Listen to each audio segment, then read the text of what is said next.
ನಮಸ್ತೆ ಅಮ್ಮ. ಎಲ್ರಿಗೂ ನಮಸ್ತೆ ಹೇಳಿ. ನಮಸ್ತೆ ಎಲ್ರಿಗೂ. ಓಹೋ, ಆಗ್ಬೋದು. ಈಗ ಸ್ವರ ಜೋರು ಬಂತು ಕಡೆಗೆ. ಇವತ್ತೆಂತ ಗೊತ್ತಾ, ನಿಮ್ಮ 87ನೇ ಬರ್ತ್ಡೇದು ನಾನು ಬೆಳಿಗ್ಗೆ ಫೋಟೋಸ್ ಎಲ್ಲ ಹಾಕಿದ್ದೆ ಫೇಸ್ಬುಕ್ಕಿನಲ್ಲಿ. ಎಷ್ಟು ಜನ ಅಮ್ಮ ಕಮೆಂಟ್ಸ್ ಬರೆದಿದ್ದಾರೆ, ಕೆಲವರು ನಿಮ್ಮ ಆಶೀರ್ವಾದ ಕೇಳಿದ್ದಾರೆ. ಎಲ್ಲ ನನಗೆ ಅದು ಎಲ್ಲರಿಗೆ ಜವಾಬು ಕೊಡಲಿಕ್ಕೆ ಈಗ ತ್ರಾಣ ಇಲ್ಲ. ಹಾಗಾಗಿ ಎಲ್ಲರಿಗೂ ಅಮ್ಮನ ಮುಖಾಂತರವೇ ಒಂದು ಥ್ಯಾಂಕ್ಸ್ ಹೇಳುವ. ಅಮ್ಮ ಹೇಳಿ ನೋಡುವ. ಥ್ಯಾಂಕ್ಸ್. ಎಲ್ಲರಿಗೂ ಥ್ಯಾಂಕ್ಸ್. ಹೌದು, ಅಮ್ಮ ಪ್ರತಿ ಸಲ ಹೇಳುದು ಬರುವ ವರ್ಷದಲ್ಲಿ ಎಂತದ ಅಂತ. ದೇವರ ದಯದಲ್ಲಿ ವರ್ಷ ಚಂದ ರೀತಿಯಲ್ಲಿ ದಾಟ್ತಾ ಉಂಟು ಅಲ್ಲಮ್ಮ. 87 ಆಯಿತು, ಇನ್ನು 88. ಅಮ್ಮನಿಗೆ 90 ಆಗುವಾಗ ನನಗೆ 60 ಆಗ್ತದೆ. ಆಗ ಒಂದು ಗ್ರ್ಯಾಂಡ್ ಸೆಲೆಬ್ರೇಷನ್ ಅಲ್ಲಮ್ಮ, ಅಲ್ವಾ? ಹೌದು, ಇದ್ರೆ ಹೌದು, ನೀವು ಹೌದು, ಇದ್ರೆ ಗ್ರ್ಯಾಂಡ್ ಸೆಲೆಬ್ರೇಷನ್ ಇದ್ರೆ ಮಾತ್ರ ಅಲ್ಲ ಸೆಲೆಬ್ರೇಷನ್ ಮಾಡೋದಲ್ಲ.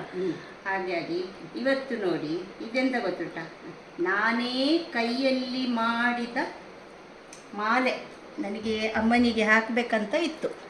ಇದು ಪೆಂಡೆಂಟ್ ಜ್ಯುವೆಲ್ಲರ್ ಮಾಡಿದ್ದು. ಇದೆಲ್ಲ ಉಂಟಲ್ಲ, ನಾನೇ ಪೋಣಿಸುವುದು, ಗೊತ್ತಾಯ್ತಾ? ನನಗೆ ಮುಂಚಿನಿಂದಲೂ ಇದೊಂದು ನನಗೆ ಕ್ರೇಜ್ ಇತ್ತು. ಸುಮಾರು ಮಾಡಿದ್ದೇನೆ ನಾನು. ಇದೆಲ್ಲ ಚಿನ್ನದ ಗುಂಡುಗಳು, ಬೇರೆ ಬೇರೆ ಶೇಪ್ ಇದ್ದೆಲ್ಲ ಮುಂಚೆ ಚಿನ್ನಕ್ಕೆ ರೇಟ್ ಕಡಿಮೆ ಇರುವಾಗ ಮಾಡಿದ್ದು. ಈಗೆಲ್ಲ ಹೀಗೆ ಆಟ ಆಡಿ ಕೂತ್ಕೊಳ್ಳಿಕ್ಕೆ ಆಗೋದಿಲ್ಲ. ಇದನ್ನುಂಟಲ್ಲ, ಈಗ 4 ಸಲ ಹಾಕಿದ ನಂತರ ಇದು ಬೇಡದಿದ್ದರೆ ಇದಕ್ಕೆ ಕೋರಲ್ ಹಾಕ್ಬೋದು, ಎಂತ ಬೇಕಿದ್ದರೂ ಹಾಕಿ ಚೇಂಜ್ ಮಾಡ್ತಾ ಇರ್ಬೋದು. ಹೀಗೆ ಇವತ್ತೊಂದು ನಾನು ನಮ್ಮ ಅಮ್ಮನಿಗೆ, ಇವತ್ತು ನೋಡಿ ಒಂದು ಮದುವೆಗೆ ಹೋಗ್ಲಿಕ್ಕೆ ಇತ್ತು. ನಾನು ಹೋಗದೆ ರೆಸ್ಟ್ ತಗೊಂಡಿದ್ದೇನೆ ಮನೆಯಲ್ಲಿ. ಇಲ್ಲದಿದ್ದರೆ ನಾನು ಮತ್ತು ಅಮ್ಮ ಹೋಗು, ಕೈ ಬಿಡ್ಬಿ. ನೋಡಿ ಎಷ್ಟು ಚಂದ ಕಾಣ್ತದಲ್ಲ ಅಮ್ಮನಿಗೆ ಪೆಂಡೆಂಟ್. ಅಮ್ಮ ಹೌದು ಬೇಡ, ಅಮ್ಮ ಹೀಗೆ ಕಡೆಗೆ ಹಾಕೋದು ಅಲ್ಲಮ್ಮ. ಹಾಂ, ಎಷ್ಟು ಚಂದ ಕಾಣ್ತದೆ ನೋಡಿ. ಹಾಂ, ಹಾಗೆ.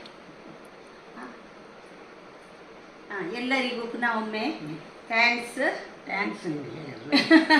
ಬಾಯಿಗೆ ಕೈ ಅಡ್ಡ ಹಿಡಿಬೇಡಿ.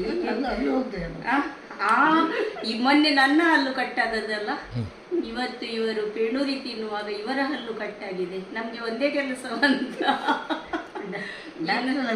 ಹೌದು, ಇನ್ನು ಡಾಕ್ಟರ್ ಹತ್ರ ಹೋಗ್ಬೇಕು ಒಟ್ಟಿಗೆ.